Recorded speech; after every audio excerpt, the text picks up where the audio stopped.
വൃത്താന്തം 21 യഹോശഫാത്ത് തന്റെ പിതാക്കന്മാരെ പോലെ നിദ്ര പ്രാപിച്ചു. ദാവീദിന്റെ നഗരത്തിൽ അവന്റെ പിതാക്കന്മാരോടുകൂടി അവനെ അടക്കം ചെയ്തു. അവന്റെ മകനായി യഹോരാം അവന് പകരം രാജാവായി.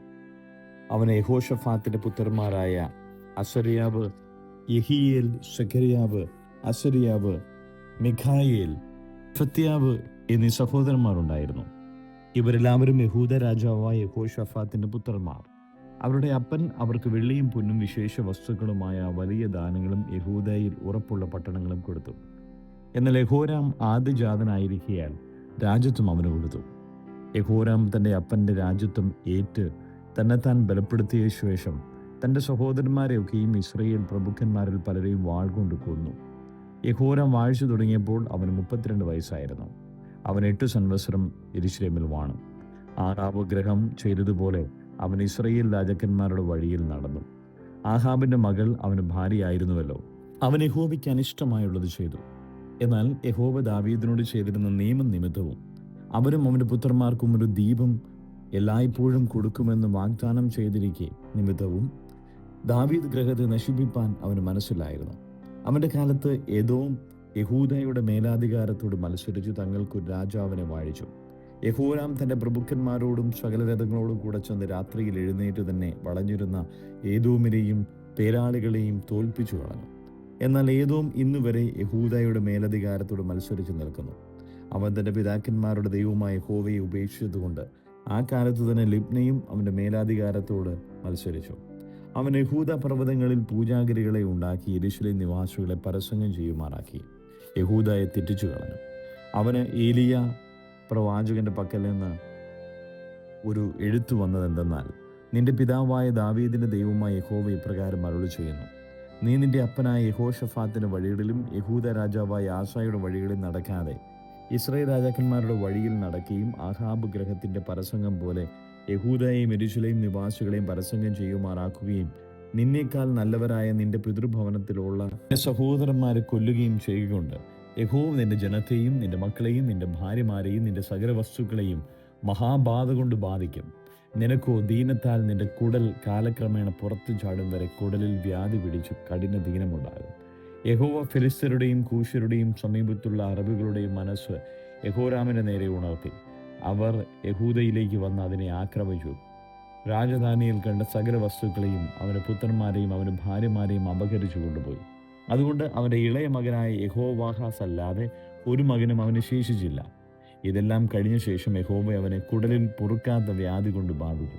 കാലക്രമേണ 2 സംവത്സരം കഴിഞ്ഞിട്ട് ദീനത്താൽ അവൻ്റെ കുടൽ പുറത്തു ചാടി അവൻ കഠിന വ്യാധിയാൽ മരിച്ചു.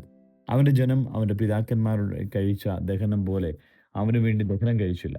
അവൻ വാഴ്ച തുടങ്ങിയിരുന്നു. അവന് 32 വയസ്സായിരുന്നു. അവൻ 8 സംവത്സരം യെരൂശലേമിൽ വാണ് ആർക്കും ഇഷ്ടനാകാതെ കഴിഞ്ഞുപോയി. അവനെ ദാവീദിന്റെ നഗരത്തിൽ അടക്കം ചെയ്തു, രാജാക്കന്മാരുടെ കല്ലറകളിൽ അല്ലതാനും. വൃത്താന്തം 22 യെരൂശലേം നിവാസികൾ അവന്റെ ഇളയ മകനായ അഗസ്യാവെ അവന് പകരം രാജാവാക്കി. അറബുകളോടുകൂടെ പാളയത്തിൽ വന്ന പടക്കൂട്ടം മൂത്തവരെയൊക്കെയും കൊന്നുകളഞ്ഞിരുന്നു. ഇങ്ങനെ യഹൂദ രാജാവായ യഹോരാമിന്റെ മകൻ അഗസ്യാവ് രാജാവായി. അഗസ്യാവ് വാഴ്ച തുടങ്ങിയപ്പോൾ അവന് 42 വയസ്സായിരുന്നു. അവൻ 1 സംവത്സരം യെരൂശലേമിൽ വാണു. അവൻ്റെ അമ്മയ്ക്ക് അദല്യ എന്നു പേർ. അവൾ ഒമ്രിയുടെ മകളായിരുന്നു. അവനും ആഹാബ് ഗൃഹത്തിൻ്റെ വഴികളിൽ നടന്നു. ദുഷ്ടത പ്രവർത്തിപ്പാൻ അവൻ്റെ അമ്മ അവന് ആലോചനക്കാരി ആയിരുന്നു. അതുകൊണ്ട് അവൻ ആഹാബ് ഗൃഹത്തെ പോലെ യഹോവയ്ക്ക് അനിഷ്ടമായുള്ളത് ചെയ്തു. അവർ അവൻ്റെ അപ്പൻ മരിച്ച ശേഷം അവൻ്റെ നാശത്തിനായി അവൻ്റെ ആലോചനക്കാരായിരുന്നു. അവരുടെ ആലോചന പോലെ അവൻ നടന്നു. ഇസ്രായേൽ രാജാവായ ആഹാബിൻ്റെ മകൻ യോരാമിന്റെ കൂടെ അവൻ ഗിലെയാദിലെ രാമോത്തിൽ അരാം രാജാവായ ഹസായേലിനോട് യുദ്ധത്തിന് പോയി. എന്നാൽ അരാമ്യർ യോരാമിനെ മുറിവേൽപ്പിച്ചു. അരാം രാജാവായ ഹസായേലിനോട് യുദ്ധത്തിന് രാമായിൽ വെച്ച് ഏറ്റ മുറിവുകൾക്ക് ചികിത്സ ചെയ്യേണ്ടതിന് അവൻ ഇസ്രയേലിൽ മടങ്ങിപ്പോയി. യഹൂദ രാജാവായ യഹോരാമിന്റെ മകൻ അസര്യാവ് ആഹാബിന്റെ മകനായ യോരാം ദീനമായി കിടക്കുകയാൽ അവനെ കാണുവാൻ ഇസ്രയേലിൽ ചെന്നു. യോരാമിന്റെ അടുക്കൽ ചെന്നത് അഹസ്യാവിന് ദൈവഹിതത്താൽ നാശഹേതുവായി ഭവിച്ചു. അവൻ ചെന്ന സമയം ആഹാബ് ഗ്രഹത്തിന് നിർമൂല നാശം വരുത്തുവാൻ യഹോവ അഭിഷേകം ചെയ്തവനായി നിംഷിയുടെ മകനായ യേഹൂവിൻ്റെ നേരെ അവൻ യഹോരാമിനോട് കൂടെ പുറപ്പെട്ടു. യേഹൂ ആഹാബ് ഗൃഹത്തോടും ന്യായവിധി നടത്തുകയിൽ അവൻ യഹൂദ പ്രഭുക്കന്മാരെയും അഹസ്യാവിൻ്റെ ശുശ്രൂഷക്കാരന്മാരായ അഹസ്യാവിൻ്റെ സഹോദരന്മാരുടെ പുത്രന്മാരെയും കണ്ട് അവരെ കൊന്നുകളഞ്ഞു. പിന്നെ അവൻ അഹസ്യാവെ അന്വേഷിച്ചു. അവൻ ശമര്യയിൽ ഒളിച്ചിരിക്കുകയായിരുന്നു. അവർ അവനെ പിടിച്ച് യേഹൂവിൻ്റെ അടുക്കൽ കൊണ്ടുവന്നു കൊന്നു. പൂർണ്ണ ഹൃദയത്തോടെ യഹോവയെ അന്വേഷിച്ച യഹോശഫാത്തിന്റെ മകനല്ലോ എന്ന് പറഞ്ഞ് അവർ അവനെ അടക്കം ചെയ്തു. ഇങ്ങനെ അഹസ്യാവിന്റെ ഗൃഹത്തിൽ ആർക്കും രാജ്യത്വം വഹിപ്പാൻ ശക്തിയില്ലാതെയിരുന്നു. അഹസ്യാവിന്റെ അമ്മയായ അഥല്യ തന്റെ മകൻ മരിച്ചുപോയി എന്ന് കണ്ടിട്ട് എഴുന്നേറ്റ് യഹൂദ ഗൃഹത്തിലെ രാജസന്തതിയൊക്കെയും നശിപ്പിച്ചു. എന്നാൽ രാജകുമാരിയായ യഹോശബത്ത് കൊല്ലപ്പെടുന്ന രാജകുമാരന്മാരുടെ ഇടയിൽ നിന്ന് അഹസ്യാവിന്റെ മകനായ യോവാശിനെ മോഷ്ടിച്ചെടുത്ത് അവനെയും അവന്റെ ധാത്രിയെയും ഒരു ശയനഗൃഹത്തിലാക്കി. ഇങ്ങനെ യഹോരാം രാജാവിന്റെ മകളും യഹോയാദ പുരോഹിതന്റെ ഭാര്യയുമായ യഹോശബത്ത്, അവൾ അഹസ്യാവിന്റെ സഹോദരിയല്ലോ, അഥല്യ അവനെ കൊല്ലാതിരിക്കേണ്ടതിന് അവനെ ഒളിപ്പിച്ചു. അവൻ അവരോടുകൂടെ 6 സംവത്സരം ദൈവാലയത്തിൽ ഒളിച്ചിരുന്നു. എന്നാൽ അഥല്യ ദേശം വാണു. 2 ദിനവൃത്താന്തം 23-ാം അധ്യായം. 7-ാം സംവത്സരത്തിൽ യഹോയാദ ധൈര്യപ്പെട്ട് യഹോരാമിന്റെ മകൻ അസര്യാവ്, യഹോഹാനാന്റെ മകൻ ഇഷ്മായേൽ, ഓബദിന്റെ മകൻ അസര്യാവ്, ആദായാവിന്റെ മകൻ മയശയ, സിക്രിയുടെ മകൻ എലീഷാഫാത്ത് എന്നീ ശതാധിപന്മാരോട് സഖ്യത ചെയ്തു. അവർ യഹൂദയിൽ ചുറ്റു സഞ്ചരിച്ച് സകല യഹൂദ നഗരങ്ങളിൽ നിന്നും ലേവ്യരെയും ഇസ്രായേലിലെ പിതൃഭവന തലവന്മാരെയും കൂട്ടി യെരൂശലേമിൽ വന്നു. സർവ്വസഭയും ദൈവാലയത്തിൽ വെച്ച് രാജാവിനോട് ഉടമ്പടി ചെയ്തു. അവൻ അവരോട് പറഞ്ഞത്, ദാവീദിന്റെ പുത്രന്മാരെക്കുറിച്ച് യഹോവ അരുളി ചെയ്തതുപോലെ രാജപുത്രൻ തന്നെ രാജാവാകണം. നിങ്ങൾ ചെയ്യേണ്ടുന്ന കാര്യമാവില്ല. പുരോഹിതന്മാരും ലേവ്യരുമായ നിങ്ങളുടെ ശബത്തിൽ തവണ മാറി മാറി വരുന്ന 1/3 ഭാഗം വാതിൽ കാവൽക്കാരായിരിക്കണം. 1/3 ഭാഗം രാജധാനിയെങ്കിൽ 1/3 ഭാഗം അടിസ്ഥാന വാതിൽക്കലും നിൽക്കണം. ജനമെല്ലാം യഹോവയുടെ ആലയത്തിന്റെ പ്രാകാരങ്ങളിൽ ഉണ്ടായിരിക്കണം. എങ്കിലും പുരോഹിതന്മാരും ലേവ്യരിൽ വെച്ച് ശുശ്രൂഷ ചെയ്യുന്നവരുമല്ലാതെ ആരും യഹോവയുടെ ആലയത്തിൽ കടക്കരുത്. അവർ വിശുദ്ധരാകൊണ്ട് അവർക്ക് കടക്കാം. എന്നാൽ ജനമൊക്കെയും യഹോവയുടെ പ്രമാണം സൂക്ഷിക്കണം. ലേവ്യരോ ഓരോരുത്തൻ താന്താന്റെ ആയുധം ധരിച്ചുകൊണ്ട് രാജാവിന് ചുറ്റും നിൽക്കണം. മറ്റാരെങ്കിലും ആലയത്തിൽ കടന്നാൽ അവൻ മരണശിക്ഷ അനുഭവിക്കണം. രാജാവ് അകത്തു വരുമ്പോഴും പുറത്തു പോകുമ്പോഴും നിങ്ങൾ അവനോട് കൂടെ ഉണ്ടായിരിക്കണം. ലേവ്യരും എല്ലാ യഹൂദായും യഹോയാദ പുരോഹിതൻ കൽപ്പിച്ചതുപോലെയൊക്കെയും ചെയ്തു. ഓരോരുത്തൻ താന്താന്റെ ആളുകളെ ശബത്തിൽ തവണ മാറിപ്പോകുന്നവരെയും ശബത്തിൽ തവണ മാറി വരുന്നവരെയും തന്നെ കൂട്ടിക്കൊണ്ടുവന്നു. യഹോയാദ പുരോഹിതൻ കൂറുകളെ വിട്ടയച്ചിരുന്നില്ല. യഹോയാദ പുരോഹിതൻ ദാവീദ് രാജാവിന്റെ വകയായി ദൈവാലയത്തിലുണ്ടായിരുന്ന കുന്തങ്ങളും ചെറുപരിചകളും വൻപരിചകളും ശതാധിപന്മാർക്ക് കൊടുത്തു. അവൻ സകല ജനത്തെയും താന്താന്റെ കയ്യിൽ ആയുധവുമായി ആലയത്തിന്റെ വലത്തുവശം മുതൽ ആലയത്തിന് ഇടത്തുവശം വരെ യാഗപീഠത്തിനും ആലയത്തിനും നേരെ രാജാവിന് ചുറ്റും നിർത്തി. അവർ രാജകുമാരനെ പുറത്തു കൊണ്ടുവന്ന് കിരീടം ധരിപ്പിച്ച് സാക്ഷ്യപുസ്തകവും കൊടുത്ത് അവനെ രാജാവാക്കി. യഹോയാദയും പുത്രന്മാരും അവനെ അഭിഷേകം ചെയ്തു. രാജാവെ ജയ ജയ എന്ന് ആർത്തു വിളിച്ചു. ജനം വരികയും രാജാവിനെ കീർത്തിക്കുകയും ചെയ്യുന്ന ഘോഷം അഥല്യ കേട്ടിട്ട് യഹോവയുടെ ആലയത്തിൽ ജനത്തിന്റെ അടുക്കൽ വന്നു. പ്രവേശനത്തിങ്കൽ രാജാവ് തന്റെ തൂണിന്റെ അരികെ നിൽക്കുന്നതും രാജാവിന്റെ അടുക്കൽ പ്രഭുക്കന്മാരും കാഹളക്കാരും നിൽക്കുന്നതും ദേശത്തെ ജനമൊക്കെയും സന്തോഷിച്ച് കാഹളമൂതുന്നതും സംഗീതക്കാർ വാദ്യങ്ങളാൽ പാടുന്നതും സ്തോത്രഗാനം നയിക്കുന്നതും കണ്ടപ്പോൾ അഥല്യ വസ്ത്രം കീറി ദ്രോഹം ദ്രോഹം എന്ന് പറഞ്ഞു. യഹോയാദ പുരോഹിതൻ പടനായകന്മാരായ ശതാധിപന്മാരെ പുറത്ത് വരുത്തി അവരോട്, അവളെ അണികളിൽ കൂടി പുറത്തു കൊണ്ടുപോകുവിൻ. ആരെങ്കിലും അവളെ അനുഗമിച്ചാൽ അവൻ വാളാൽ മരിക്കണം എന്ന് കൽപ്പിച്ചു. അവളെ യഹോവയുടെ ആലയത്തിൽ വെച്ച് കൊല്ലരുത് എന്ന് പുരോഹിതൻ കൽപ്പിച്ചിരുന്നു. അങ്ങനെ അവർ അവൾക്ക് വഴിയുണ്ടാക്കി കൊടുത്തു. അവൾ രാജധാനിക്ക് സമീപത്ത് കുതിരവാതിലിന്റെ പ്രവേശനത്തിലെത്തിയപ്പോൾ അവിടെ വെച്ച് അവർ അവളെ കൊന്നുകളഞ്ഞു.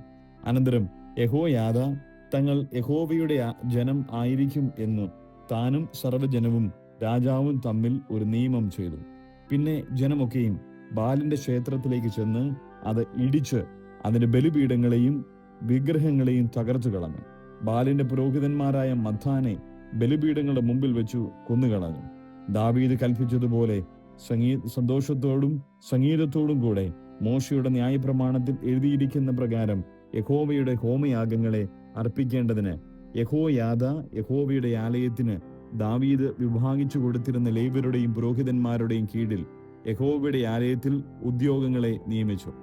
വല്ല പ്രാകാരത്തിലും അശുദ്ധനായ ഒരുത്തനും അകത്തു കടക്കാതെ ഇരിക്കേണ്ടതിന് അവൻ യഹോവയുടെ ആലയത്തിന്റെ വാതിൽക്കൽ കാവൽക്കാരെ നിയമിച്ചു. അവൻ ശതാധിപന്മാരെയും പ്രഭുക്കന്മാരെയും ജനത്തിന്റെ പ്രമാണികളെയും ദേശത്തിലെ സകല ജനത്തെയും കൂട്ടി രാജാവിനെ യഹോവയുടെ ആലയത്തിൽ നിന്ന് ഇറക്കി മേലത്തെ പടിവാതിൽ വഴിയായി രാജധാനിയിലേക്ക് കൊണ്ടുവന്ന് രാജാസനത്തിൽ ഇരുത്തി. ദേശത്തിലെ സകല ജനവും സന്തോഷിച്ചു.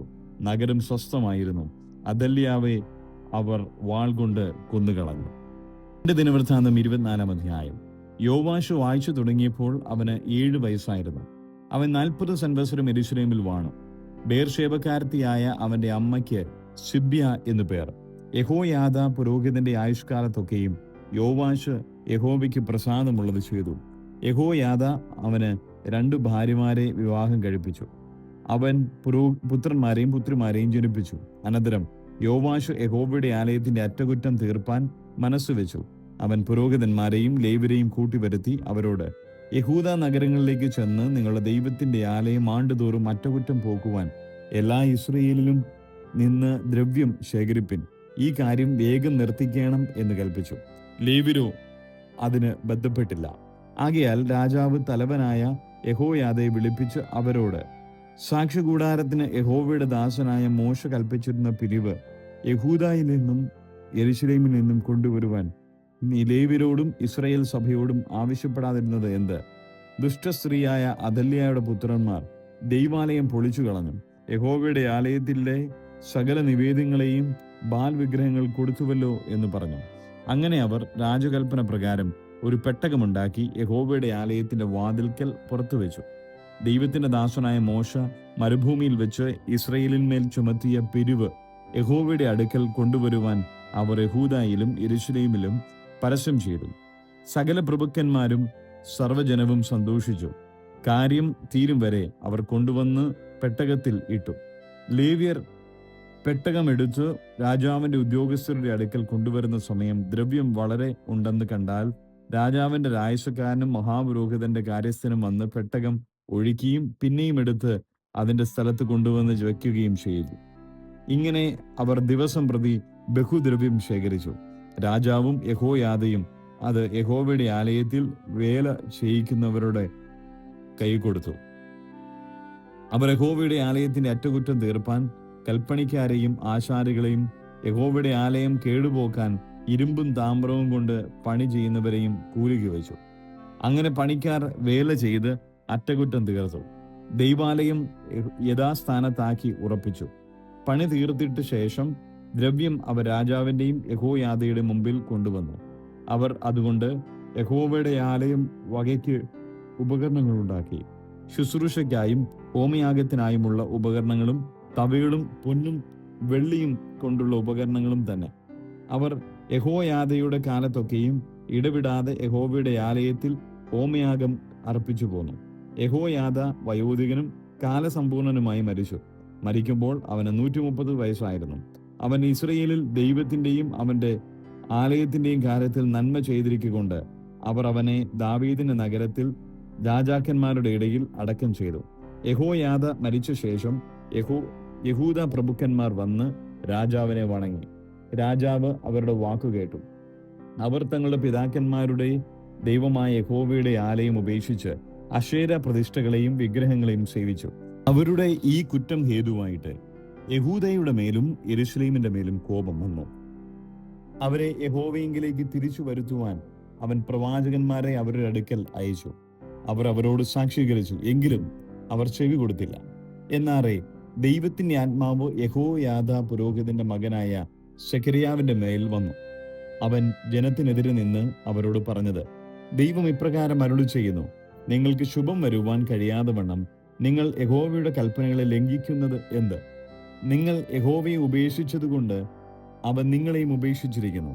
എന്നാൽ അവർ അവന്റെ നേരെ കൂട്ടുകെട്ടുണ്ടാക്കി രാജാവിന്റെ കൽപ്പന പ്രകാരം യഹോവയുടെ ആലയത്തിന്റെ പ്രാകാരത്തിൽ വെച്ച് അവനെ കല്ലെറിഞ്ഞു. അങ്ങനെ യോവാശ് രാജാവ് അവന്റെ അപ്പനായ യെഹോയാദ തനിക്ക് ചെയ്തിരുന്ന ദയെ ഓർക്കാതെ അവന്റെ മകനെ കൊന്നുകളഞ്ഞു. അവൻ മരിക്കുമ്പോൾ യഹോവ നോക്കി ചോദിച്ചു കൊള്ളട്ടെ എന്ന് പറഞ്ഞു. ആ ആണ്ട് കഴിഞ്ഞപ്പോൾ അരാമ്യ സൈന്യം അവന്റെ നേരെ പുറപ്പെട്ടു. അവർ യഹൂദായിലും യെരൂശലേമിലും വന്ന് ജനത്തിന്റെ സകല പ്രഭുക്കന്മാരെയും ജനത്തിന്റെ ഇടയിൽ നിന്ന് നശിപ്പിച്ച് കൊള്ളയൊക്കെയും ദമ്മേശേക്ക് രാജാവിന് കൊടുത്തയച്ചു. അരാമ്യ സൈന്യം ആൾ ചുരുക്കമായിട്ട് വന്നിരുന്നെങ്കിലും യഹോവ അവരുടെ കയ്യിൽ ഏറ്റവും വലിയൊരു സൈന്യത്തെ ഏൽപ്പിച്ചു. അവർ തങ്ങളുടെ പിതാക്കന്മാരുടെ ദൈവമായ യഹോവയെ ഉപേക്ഷിച്ചിരുന്നുവല്ലോ. ഇങ്ങനെ യോവാഷിനോട് അവർ ന്യായവിധി നടത്തി. അവർ അവനെ വിട്ടുപോയ ശേഷം മഹാവ്യാധിയിലായിരുന്ന അവനെ വിട്ടേച്ചു പോയത് യഹോയാദ പുരോഹിതന്റെ പുത്രന്മാരുടെ രക്തനിമിത്തവും അവന്റെ സ്വന്തം ഭൃത്യന്മാർ അവന്റെ നേരെ കൂട്ടുകെട്ടുണ്ടാക്കി അവനെ കിടക്കയിൽ വെച്ച് കൊന്നുകളഞ്ഞു. അങ്ങനെ അവൻ മരിച്ചു. അവനെ ദാവീദിന്റെ നഗരത്തിൽ അടക്കം ചെയ്തു. രാജാക്കന്മാരുടെ കല്ലറകളിൽ അടക്കം ചെയ്തില്ലതാനും. അവന്റെ നേരെ കൂട്ടുകെട്ടുണ്ടാക്കിയവരോ അമ്മൂന്യ സ്ത്രീയായ ഷെമയാത്തിന്റെ മകൻ സാബാദും മോവാബി സ്ത്രീയായ ഷിമ്രീത്തിന്റെ മകൻ യഹോസാബാദും തന്നെ. അവന്റെ പുത്രന്മാരുടെയും അവന് വിരോധമായുള്ള പ്രവചന ബാഹുല്യത്തിന്റെയും ദൈവാലയം അറ്റകുറ്റം തീർത്തതിന്റെയും വൃത്താന്തം രാജാക്കന്മാരുടെ ചരിത്ര പുസ്തകത്തിൽ എഴുതിയിരിക്കുന്നുവല്ലോ. അവന്റെ മകനായ അമസ്യാവ് അവന് പകരം രാജാവായി. ദിനവൃത്താന്തം 25-ാം അധ്യായം. അമസ്യാവ് വാഴ്ച തുടങ്ങിയപ്പോൾ അവന് 25 വയസ്സായിരുന്നു. അവൻ 29 സംവത്സരം യെരൂശലേമിൽ വാണു. അവന്റെ അമ്മയ്ക്ക് യഹോവദ്ദാ എന്നു പേർ. അവൾ യെരൂശലേംകാരത്തിയായിരുന്നു.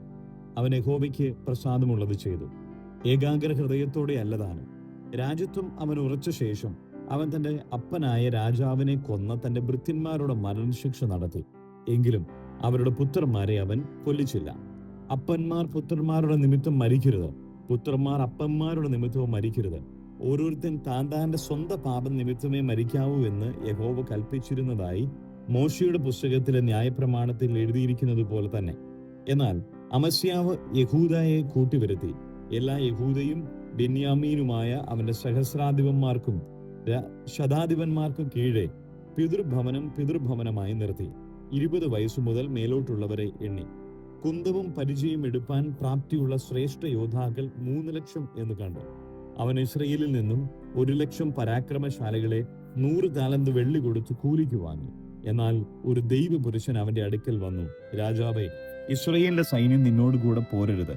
യഹോവ ഇസ്രയേലിനോട് കൂടെ എല്ലാ എഫ്രൈമിനോടും കൂടെ തന്നെ ഇല്ല. നീ തന്നെ ചെന്ന് യുദ്ധത്തിൽ ധൈര്യം കാണിക്കാം. അല്ലാത്ത പക്ഷം ദൈവം നിന്നെ ശത്രുവിന്റെ മുമ്പിൽ വീഴ്ചേക്കാം. സഹായിപ്പാനും വീഴിപ്പാനും ദൈവത്തിന് ശക്തിയുണ്ടല്ലോ എന്ന് പറഞ്ഞു. അമസ്യാവ് ദൈവപുരുഷനോട്, എന്നാൽ ഞാൻ ഇസ്രയേൽ പടക്കൂട്ടത്തിന് കൊടുത്ത 100 താലന്തിന് എന്തു ചെയ്യേണ്ടു എന്ന് ചോദിച്ചു. അതിന് ദൈവപുരുഷൻ, അതിനേക്കാൾ അധികം നിനക്ക് തരുവാൻ യഹോവയ്ക്ക് കഴിയും എന്നുത്തരം പറഞ്ഞു. അങ്ങനെ അമസ്യാവ് അവരെ എഫ്രൈമിൽ നിന്ന് അവന്റെ അടുക്കൽ വന്ന പടക്കൂട്ടത്തെ തന്നെ അവരുടെ നാട്ടിലേക്ക് മടങ്ങി പോകേണ്ടതിന് വേർതിരിച്ചു. അവരുടെ കോപം യഹൂദയ്ക്ക് നേരെ ഏറ്റവും ജ്വലിച്ചു. അവർ അതികോപത്തോടെ തങ്ങളുടെ നാട്ടിലേക്ക് മടങ്ങിപ്പോയി. അനന്തരം അമസ്യാവ് ധൈര്യപ്പെട്ട് തന്റെ പടജനത്തെ കൂട്ടിക്കൊണ്ട് ഉപ്പ് താഴ്വരയിൽ ചെന്നു സെയീരിൽ 10,000 പേരെ നിഗ്രഹിച്ചു. വേറെ 10,000 പേരെ യഹൂദ്യർ ജീവനോടെ പിടിച്ച് പാറമുകളിൽ കൊണ്ടുപോയി പാറമുകളിൽ നിന്ന് തള്ളിയിട്ടു. അവരെല്ലാവരും തകർന്നുപോയി. എന്നാൽ തന്നോടുകൂടെ യുദ്ധത്തിന് പോരാതെ ഇരുപ്പാൻ അമസ്യാവ് മടക്കി അയച്ചിരുന്ന പടക്കൂട്ടത്തിലെ ആളുകൾ ശമര്യ മുതൽ ബെത് ഹെറോൻ വരെയുള്ള യഹൂദ നഗരങ്ങളെ ആക്രമിച്ച് 3000 ആളുകളെ കൊന്ന് അവരെ കൊള്ളയിട്ടു. എന്നാൽ അമസ്യാവ് ഏദോമിരെ സംഹരിച്ചു മടങ്ങി വന്ന ശേഷം അവൻ സെയീര്യരുടെ ദേവന്മാരെ കൊണ്ടുവന്ന് അവയ്ക്ക് തനിക്ക് ദേവന്മാരായി നിർത്തി. അവയുടെ മുമ്പാകെ നമസ്കരിക്കുകയും അവയ്ക്ക് ധൂപം കാട്ടുകയും ചെയ്തു. അതുകൊണ്ട് യഹോവയുടെ കോപം അമസ്യാവിന് നേരെ ജ്വലിച്ച് അവനൊരു പ്രവാചകനെ അവന്റെ അടുക്കൽ അയച്ചു. നിന്റെ കയ്യിൽ നിന്ന് തങ്ങളുടെ സ്വന്തം ജനത്തെ രക്ഷിപ്പാൻ കഴിയാത്ത ജാതികളുടെ ദേവന്മാരെ നീ അന്വേഷിച്ചത് എന്ത് എന്ന് അവനോട് പറയിച്ചു. അവൻ അവരോട് സംസാരിച്ചു കൊണ്ടിരിക്കുമ്പോൾ രാജാവ് അവനോട്, ഞങ്ങൾ നിന്നെ രാജാവിന് മന്ത്രിയാക്കി വെച്ചിട്ടുണ്ടോ? മതി, നീ വെറുതെ വിട്ടുകൊണ്ട് ചാകുന്നത് എന്തിനെന്ന് പറഞ്ഞു. അങ്ങനെ പ്രവാചകൻ മതിയാക്കി. നീ എന്റെ ആലോചന കേൾക്കാതെ ഇത് ചെയ്തതുകൊണ്ട് ദൈവം നിന്നെ നശിപ്പിപ്പാൻ നിശ്ചയിച്ചിരിക്കുന്നു എന്ന് ഞാൻ അറിയുന്നു എന്ന് പറഞ്ഞു.